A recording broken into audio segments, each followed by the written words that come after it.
A atração a seguir é recomendada para todas as idades.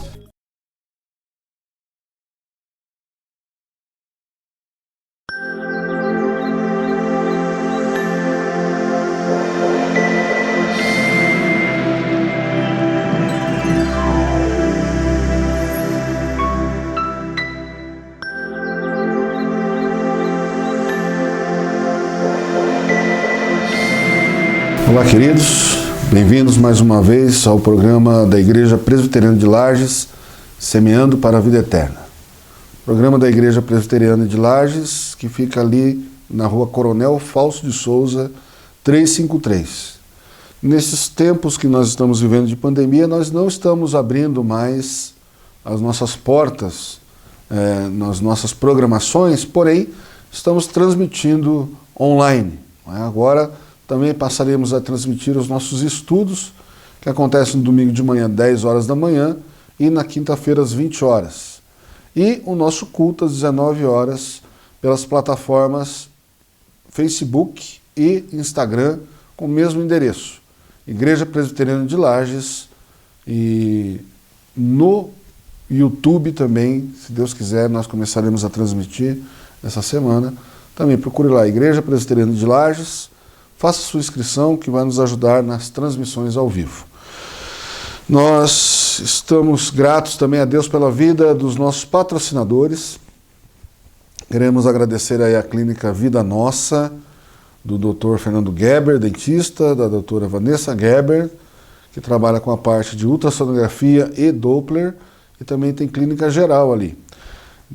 Fica no início da Correia Pinto, frente às estátuas da Correia Pinto, tá? Então, Clínica Vida Nossa, nossa patrocinadora, e mais alguns irmãos e irmãs que têm nos ajudado aí. Nós agradecemos o patrocínio e vamos orar pedindo que Deus esteja nos abençoando mais essa reflexão na Palavra de Deus. E hoje nós temos um pedido especial de oração, nós vamos interceder pelo nosso querido irmão que frequenta a nossa igreja, nosso parceiro ali, Dr. Cuco, Dr. Moacir Cuco, está internado também tratando do Covid-19. Estamos em oração, estamos numa corrente de oração na nossa igreja. Pedimos a você também, que deve ter sido atendido pelo Dr. Cuco, com seus filhos aí, né? Que tenha um momento de carinho, de busca de Deus aí, para que Deus esteja colocando sua poderosa mão sobre a vida do nosso querido Dr. Cuco. Oremos. Deus e Pai, nós te agradecemos primeiramente, ó Deus, por mais um dia que o Senhor nos dá. Eu rogo ao Senhor agora, Deus, por esse programa, por esta palavra. Ó Pai, em nome de Jesus, lembramos aqui também do nosso querido Dr. Cuco, que o Senhor esteja abençoando sua vida, esteja, ó Deus, com a tua poderosa mão, ali curando, levantando o Dr. Cuco daquele leito, ó Deus, curando, ó Deus, essa doença, livrando do mal, ó Pai. Abençoe a tia Neca, ó Deus, a Kika, a Camila. Que o Senhor esteja com os seus netos, ó Deus, com os seus genros, derramando a tua paz, o teu amor, a tua misericórdia. Clamamos, ó Deus, por esta vida, no nome do teu Filho amado Jesus, que nos deu a vida, ó Pai, que trocou a nossa morte eterna pela vida eterna. Te agradecemos, ó Deus, e te pedimos em nome de Jesus. Amém, Senhor Deus. Amém. Queridos, muito rapidamente, nós vamos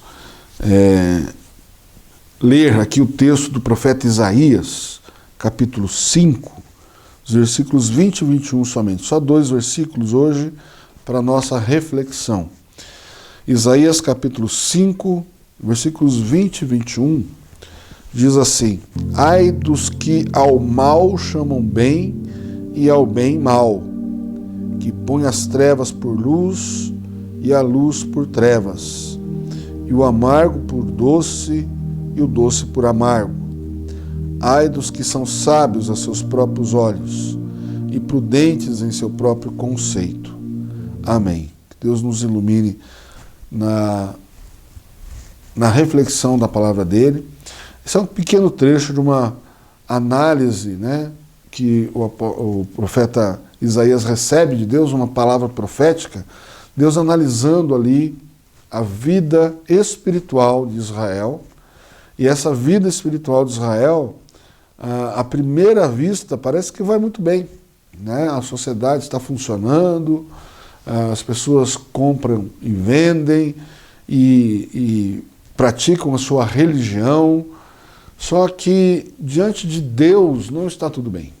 Diante de Deus, o povo de Israel naquele momento vive de uma forma injusta para com o seu próximo. Não quer o bem do seu próximo. A ganância toma conta do povo de Israel. A ganância leva aquelas pessoas a enganarem o próximo, para eles terem mais lucro, para eles se beneficiarem em vantagem ao próximo.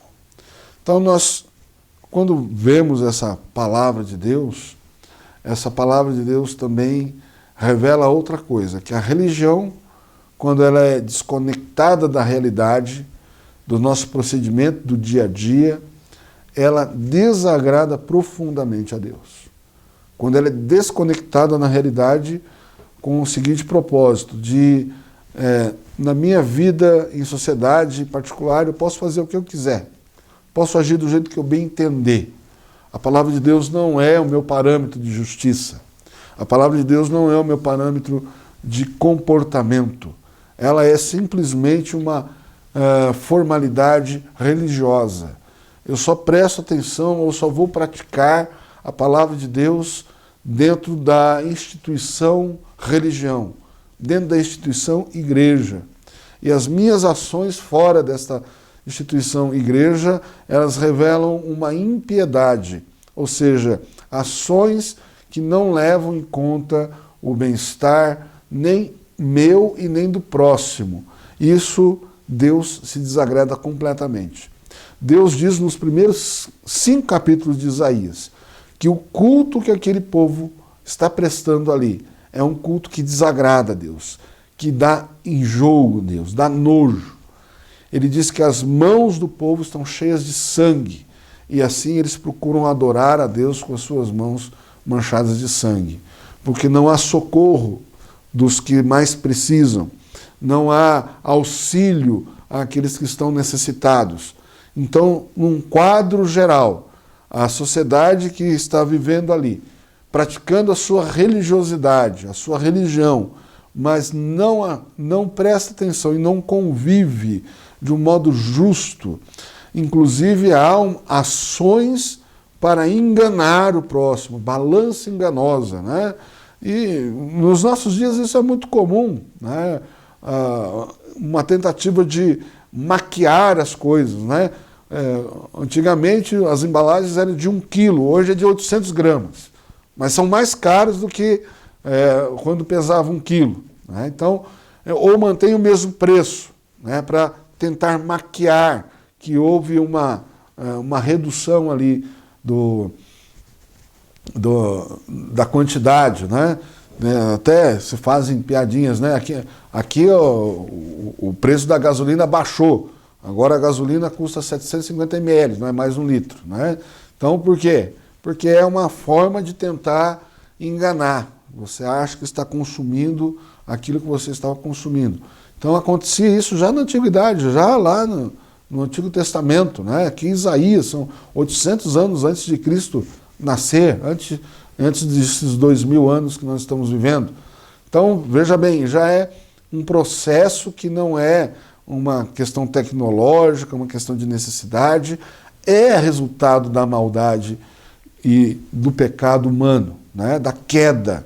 E em tudo que nós agimos está manchado pelo pecado. Se nós não soubermos dominar isso, identificar isso como algo ruim, que não deve ser praticado, nós vamos praticar isso com o nosso coração. Ele nos alimenta nessa busca de levar vantagem sempre, né? De ser mais esperto que o outro, de fazer o outro de bobo. Então, nós estamos vivendo também nesse momento de pandemia, né? Tão inédito nas ações, não inédito nas doenças, né? As doenças sempre são inéditas, por isso que elas proliferam, por isso que elas matam, mas essas ações estão produzindo realmente um mal muito maior do que a própria doença. Né? Tá? A própria Organização Mundial de Saúde diz que o número de suicídios e de overdose por droga superou em números mundiais a mortandade pelo Covid. Né? Então, veja bem que a questão é pedir sabedoria a Deus para as nossas autoridades, para as nossas ações, para que nós tenhamos sabedoria. E hoje, né, essa mensagem aqui, eu coloquei o tema remando contra a maré, porque muitas vezes nós estamos remando contra a maré e a palavra de Deus ela é sempre subversiva, né? Porque a humanidade, a sociedade, o ser humano caído, ele vai atender às suas prerrogativas carnais e esses desejos, que a Bíblia chama até de concupiscência, uma palavra mais complicadinha até de falar, mas são desejos que nós queremos completar na nossa carne, mas que não nos levam a nada, são nada mais do que ambições que o nosso corpo, a nossa constituição deseja, mas não nos supre. Quando atingimos esse objetivo, né, fazemos aquilo que desejamos, quando chegamos aí nós constatamos que mesmo que a gente ande do jeito que a gente quer, isso não vai suprir as nossas necessidades, os nossos desejos. Então, muitas vezes nós estamos vendo aí e precisamos ter um senso muito crítico, deixar nossas paixões, muitas vezes é uma cegueira que se torna uma religiosidade ou uma religião, as nossas opiniões ou o confronto das opiniões se tornam algo que invadem o nosso dia a dia, que nós não sabemos ou pensamos em outras coisas, né? Só queremos saber de opiniões, rebater opiniões e viver contra opiniões. E o texto que Isaías, que eu destaquei aqui de Isaías, no capítulo 5, ele começa falando assim: ai dos que ao mal chamam bem e ao bem mal. E isso não é uma questão de opinião, isso é factível. Coisas que são mal, são o mal para a pessoa, para a sociedade, para o mundo, para as vidas. E muita gente dizendo que é isso que tem que se fazer. Privar as pessoas de buscar o seu sustento, privar as pessoas de ter acesso a um medicamento, e dizendo que é para o bem dela. Como que pode ser para o bem isso?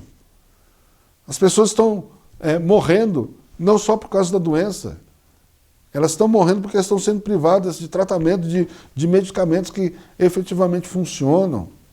As pessoas estão sendo privadas de acesso ao trabalho, de acesso à comida. As pessoas estão sendo privadas de uma convivência social que, veja bem, guardadas as devidas proporções de você tomar todos os seus cuidados, o ser humano necessita disso. O ser humano foi criado para interagir socialmente. O ser humano foi criado para trabalhar.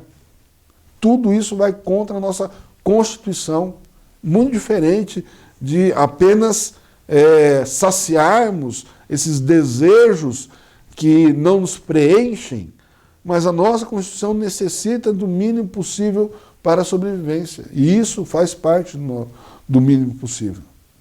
Então, frente a uma realidade que nós precisamos dizer e avaliar criticamente qual é o mal maior e o mal menor, porque existe isso. Qual é o mal maior e o mal menor? A gente tem que optar pelo mal menor. E o mal menor, ele continua sendo mal, mas ele é menor. Ele continua sendo uma saída terrível, mas é uma saída. O pior é a gente sair defendendo coisas que são um mal maior, né? Um mal maior para todos nós identificarmos isso. É só você comparar estatisticamente números. E os números vão te dar qual que é o mal maior. Vão falar o que é que mata mais. Vai te dar o caminho, o mal menor vai te dar o caminho para você perder menos, para você ter menos vidas perdidas. Mas vai perder vidas. Infelizmente é assim. E o nosso mundo é assim. Nós estamos fadados à morte, sim. Nós não temos uma vida eterna aqui na Terra. Não é? O problema é que nós não podemos nos colocar diante da morte e dizer, não, eu vou morrer de qualquer jeito. Né? Não vou me cuidar, não vou tomar os cuidados necessários. Mas os cuidados necessários também precisam ser revelados, que eles são efetivos e necessários. Tá? Então, o Evangelho, ele rema contra a maré sempre do pensamento da sociedade. E o meu primeiro ponto aqui, que o Evangelho, a palavra de Deus, ela rema contra a maré das narrativas. O próprio Jesus passa por esse problema, né? A narrativa é que muitas vezes o discurso, ele está justamente dizendo aquilo que eu quero ou indo frontalmente contra o que eu quero. E aí Jesus chega um dia numa sinagoga, senta, e lá em Lucas capítulo 4 está narrando, né, o que aconteceu com Jesus. Dizendo assim, indo para Nazaré, onde fora criado, entrou num sábado na sinagoga, segundo o seu costume, e levantou-se para ler. Então lhe deram um livro do profeta Isaías, e abrindo o livro, achou o lugar onde estava escrito, o Espírito do Senhor está sobre mim, pelo que me ungiu para evangelizar os pobres, enviou-me para proclamar libertação aos cativos e restauração da vista aos cegos, para pôr em liberdade os oprimidos e apregoar o ano aceitável do Senhor. E fechou o livro, e ele continua a narrativa dizendo, essa profecia se cumpriu hoje. Ele estava falando dele, Jesus, o Filho de Deus, que está ali para pregar, para libertar o oprimido, né? Como o texto original de Isaías diz. Mas quando Jesus fala isso, o que aconteceu? Ele foi quase linchado, quase morto por aqueles que escutaram ele falar isso. Porque a narrativa não estava indo de acordo com o que eles estavam querendo. Porque eles achavam que esse dia do Senhor era um dia de vingança de Deus. Era um dia que Deus ia descer e ia matar todo mundo. Ia passar a foice na terra, como diz Apocalipse. Não é? Essa é a visão do judeu até hoje ainda. Que o dia da vingança do Senhor é um dia de matança. É um dia que o sangue vai encher as medidas do templo. É um dia em que Deus vai mostrar sua ira. E quando Jesus diz que essa profecia se cumpriu ali naquele dia, na pessoa dele, essa narrativa não foi aceita. Mas foi verdade. Não deixou de ser verdade. Porque alguns não aceitaram. Se cumpriu em Jesus. Jesus é o cumprimento da palavra de Deus. Então, um outro ponto que essa palavra de Isaías traz também é remando contra a maré de manipulações, né? É o que nós estamos vendo hoje aí na nossa sociedade, manipulações. Ai dos que põem as trevas por luz e a luz por trevas. Os veículos que deveriam trazer luz e informação para a gente estão nos deixando no escuro. A informação chega como desinformação. Estão amedrontando todo um planeta, um povo que está morrendo por falta de informação, por censura de informação, por pessoas que estão na frente de combate, estão dizendo que o remédio funciona e alguns estão dizendo não funciona, por desinformação, por interesse político, e muita gente está morrendo por causa disso. Ai dos que põem as trevas por luz e a luz por trevas. E a palavra de Deus, ela é lâmpada para os pés e luz para o caminho. O que é isso? Ela vai nos dar as ferramentas. O Espírito Santo nos ilumina para reconhecer Deus, o Deus de amor, o Deus que enviou o seu Filho para que todo aquele que nele crer não pereça, mas tenha vida eterna. Mas ele também fala aos profetas, diz isso ao povo, ai dos que pesam em balança enganosa. Serve para o nosso dia a dia. É uma prática. É uma teologia prática para o nosso dia a dia, para nós não sermos enganados, porque Satanás se veste de anjo de luz, para enganar, se possível, até os eleitos. E muitos serão enganados. Sabe por quê? Porque não colocam critério. E a palavra de Deus vai dizer, o meu povo perece porque não tem conhecimento. E o conhecimento não se adquire somente através, né, de você se tornar um intelectual, de ter muita leitura, de ler muitos livros.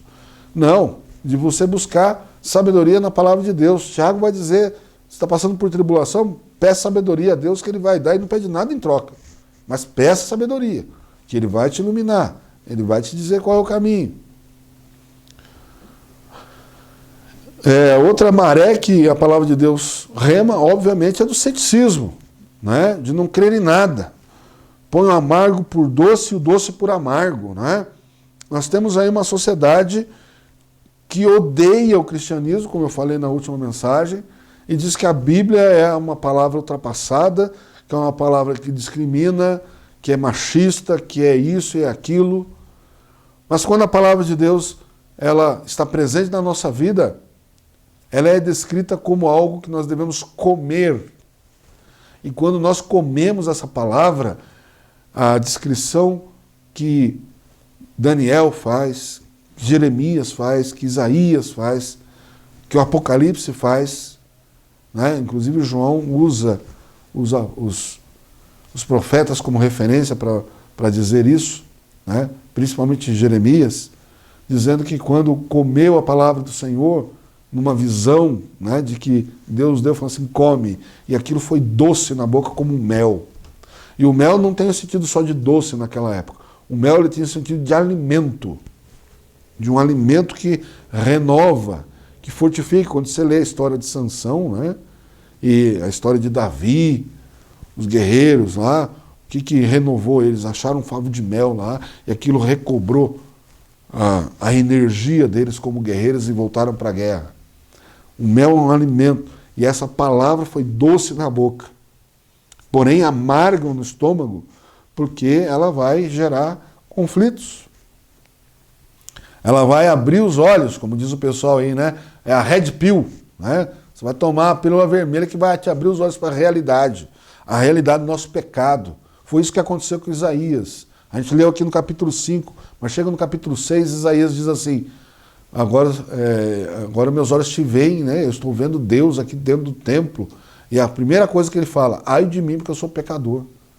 Eu sou um homem pecador. Tenho os lábios impuros e habito no meio de um povo de impuros lábios. E, por último, queridos, das contradições, né? Ai dos que são sábios a seus próprios olhos e prudentes em seu próprio conceito, né? Já diz um filósofo contemporâneo, se você abre mão da sua liberdade por um pouco de segurança, você não terá nenhum dos dois. Então abra os olhos, tome sua red pill, que é a palavra de Deus. Ela vai abençoar a sua vida, a vida da sua família e a vida de todo aquele que persevera, a vida de todo aquele que busca conhecimento e sabedoria em Deus. Faça essa oração de Tiago. Busque lá. Está passando por tribulação? É no capítulo 1 que vai dizer. Peça a Deus sabedoria, que Ele vai te dar sabedoria, não vai pedir nada em troca. Que Deus abençoe. Até o nosso próximo encontro, se Deus assim permitir. Até mais.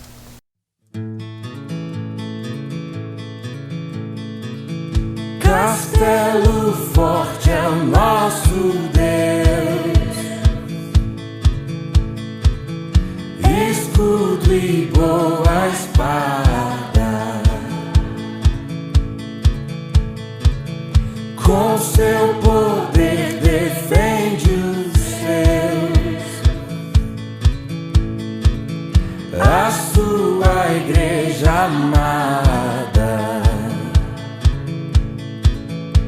Com força e com furor, nos prova o tentador, com artimanhas traz e astúcia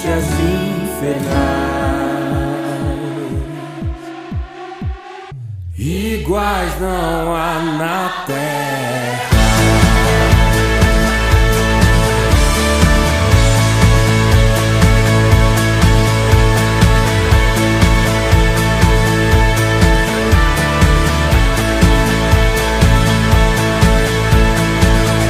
A nossa força nada faz. Estamos nós perdidos,